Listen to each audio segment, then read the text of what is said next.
On va maintenant rejoindre Stéphane Bancel, qui est PDG du laboratoire américain Moderna Therapeutics, l'entreprise de biotechnologie qui a lancé le premier essai de vaccin contre la COVID-19 et qui vient de publier d'ailleurs des résultats fort encourageants. Monsieur Bancel, bonjour. Bonjour. Alors, Monsieur Bancel, tout d'abord, expliquez-nous où est-ce que vous en êtes rendu, parce que vous avez reçu beaucoup d'argent du gouvernement américain, vous avez commencé à faire des tests sur des êtres humains, alors c'est encourageant tout ça, ça va bien? Oui, alors je dirais c'est encourageant, c'est bien sûr encore tôt, mais c'est la première fois qu'on est capable de donner des résultats sur les premières personnes qui ont reçu les vaccins. Donc le vaccin a démarré les études cliniques de phase 1 à Seattle le 16 mars. Ça a été réalisé par les laboratoires du NIH, le National Institute of Health américain, du Dr Tony Fauci. Et donc ce qu'on a annoncé lundi sur ces résultats-là, c'est que tout d'abord, au niveau de la sécurité et de la tolérabilité, le vaccin est bien toléré, ce qui est bien sûr très important, parce que la sécurité est la priorité numéro 1 pour un vaccin. Mais ce qui est très encourageant, bien que ce soit encore tôt, c'est que sur les premières personnes dont on a eu les résultats, et on attend des résultats supplémentaires dans les semaines qui arrivent, ont montré qu'ils font des anticorps après vaccination qui neutralisent le virus. Donc ça, c'est un point important d'optimisme, c'est qu'il semble que le vaccin soit bien toléré et semble faire les bons anticorps qui protégeraient. Et on a aussi annoncé lundi que dans les animaux dans lesquels nous avons fait les tests, comme on fait chaque fois bien sûr pour les médicaments, on a en fait montré que si on vaccine les animaux avec ce même vaccin et qu'ensuite on donne du virus à ces animaux pour faire comme une infection, si vous voulez, en fait que tous les animaux étaient protégés. Donc, c'est-à-dire qu'une fois qu'ils ont eu le vaccin, ils ne peuvent pas le réattraper, c'est ça? C'est-à-dire qu'une fois qu'ils ont le vaccin, si on leur donne le virus, pour essayer de faire comme si c'était, si vous voulez, une simulation d'une infection naturelle que pourrait avoir un être humain après sa vaccination, mais en fait, tous les animaux ont été protégés de l'infection. Bon. Vous travaillez actuellement avec 45 volontaires, je crois. Ce sont tous des gens qui ont eu le virus, qui ont été atteints par la COVID? Ah non, ce sont des gens qui sont sains. C'est des êtres humains qui sont sains, qui ont été testés avant d'être admis en essai clinique pour s'assurer d'abord qu'ils sont en bonne santé et pour s'assurer qu'ils n'ont pas les anticorps du virus, c'est-à-dire qu'ils n'ont pas été infectés avant par le virus. Alors, quand on développe un vaccin comme ça, vous devez avoir une armée de chercheurs qui travaillent pour vous actuellement. On commence par quoi? Alors, nous avons effectivement bientôt 1000 collaborateurs dans la société et beaucoup de partenaires externes comme donc, le National Institute of Health qui nous a aidés pour l'essai clinique. Il y en a aussi bien sûr beaucoup de fournisseurs, etc. Donc, ce qui est intéressant avec notre technologie, c'est que c'est le 10e vaccin, en fait, différent, pour un virus différent, que nous faisons en essai clinique. Nous avons maintenant dosé plus de 2000 personnes à travers le monde sur notre technologie. Et c'est une technologie très innovante. Ça va d'une technologie de biologie moléculaire. Ça s'appelle la molécule de l'ARN messager. C'est en fait la molécule dans toutes vos cellules de votre corps qui se situe entre votre ADN et vos protéines. Donc en fait, c'est l'instruction qui est utilisée par votre corps pour faire vos protéines vous-même, comme par exemple l'insuline ou l'hormone de croissance, toutes les protéines dans votre corps. Et dans ce cas-là, ce qu'on a fait, c'est qu'on a pris l'instruction génétique du virus lorsque les autorités chinoises l'ont publié sur Internet le 11 janvier. On a pris ces instructions génétiques du virus. On a choisi une protéine du virus que nous considérions avec les membres donc, du National Institute of Health américain comme étant la plus importante pour la vaccination. Et nous avons donc designé le vaccin sur ordinateur.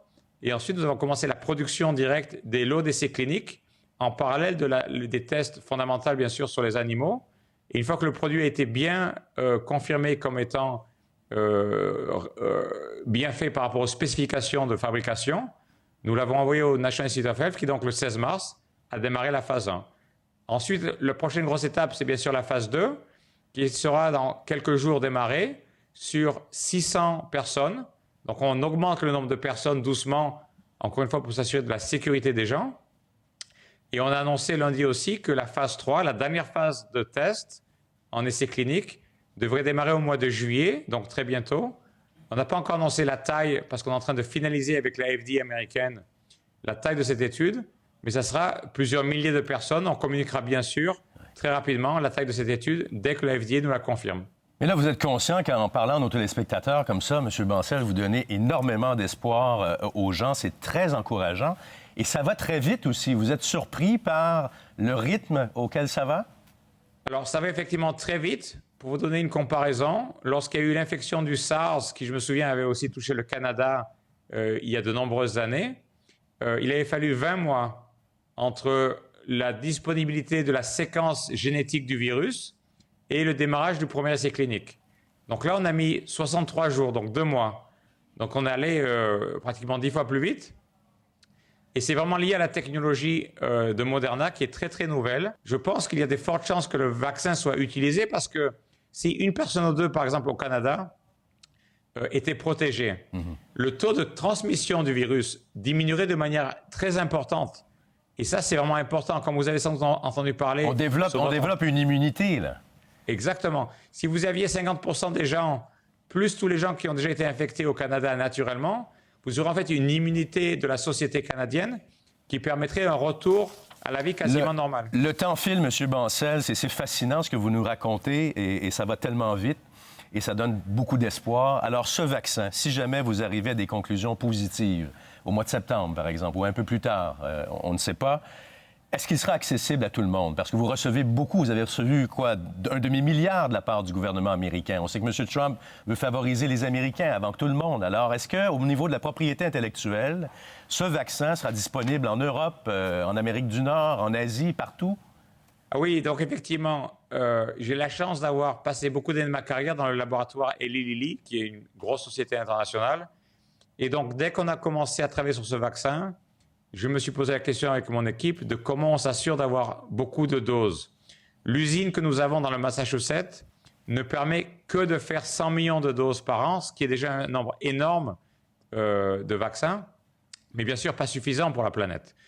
Et donc, ce que nous avons fait, c'est que nous avons annoncé un accord avec la société suisse qui s'appelle Lonza, qui est un des plus grands fabricants de médicaments dans le monde, qui nous permet de monter jusqu'à 1 milliard de doses par an. Alors bien sûr, ça va prendre plusieurs mois pour arriver. 1 milliard. Comment vous assurez, M. Bancel, parce que c'est très politique tout ça, que vous ayez encore une certaine indépendance après avoir reçu tout cet argent des gouvernements? Comment vous assurez que vous demeurez autonome et que vous, comme société, vous pouvez prendre vous-même vos décisions sans être à la solde des Américains ou des Européens ou des Canadiens? Ou... Oui, c'est en créant beaucoup de capacités de production. Parce qu'effectivement, le problème politique se passe essentiellement quand il n'y a pas assez. Parce que tout le monde veut, et tous les hommes politiques du monde entier ont bien sûr la responsabilité de protéger leur pays. C'est normal, c'est pour ça qu'ils sont élus et c'est leur devoir. Et donc, nous, notre solution à ça, c'est de fournir des grandes quantités de vaccins et de collaborer avec les États pour s'assurer qu'il n'y ait pas un État qui prenne de tous les vaccins pour que toute sa population soit vaccinée, mais qu'on se focalise sur les gens à risque, les personnes âgées, le corps médical. Et c'est vraiment les priorités que chaque pays doit avoir d'abord, avant de faire les gens plus jeunes qui sont en bonne santé. Bon, on est très conscient que vous êtes dans une lutte, dans une bataille, dans une course effrénée pour trouver ce vaccin. Vous n'êtes pas le seul. Il y a des centaines de chercheurs et de centres de recherche et de compagnies pharmaceutiques qui font la même chose que vous. Pourquoi votre vaccin est meilleur que les autres ou votre recherche est plus avancée que les autres actuellement? Alors, effectivement, je ne peux pas dire scientifiquement que notre vaccin est meilleur que les nôtres parce que vous ne pouvez dire ça que quand les choses ont été comparées, ce qui n'a pas été le cas. Une des raisons qu'on est allé très vite et qu'on a été le premier produit à démarrer des études cliniques dans le monde, je dirais c'est plusieurs choses. Premièrement, notre technologie, dont on a parlé tout à l'heure, est une technologie basée sur l'information génétique et donc ça permet d'aller beaucoup plus vite. Nous avons, à ce jour, dans les laboratoires de Moderna, toujours pas eu accès au virus physiquement. C'est ça qui est vraiment intéressant par rapport à la vieille technologie de développer des vaccins. Secondement, ce n'était pas notre premier vaccin. Comme je vous ai dit, 9 vaccins avant ont fait des essais cliniques, donc on allait beaucoup plus vite. Et nous avons notre propre unité de production.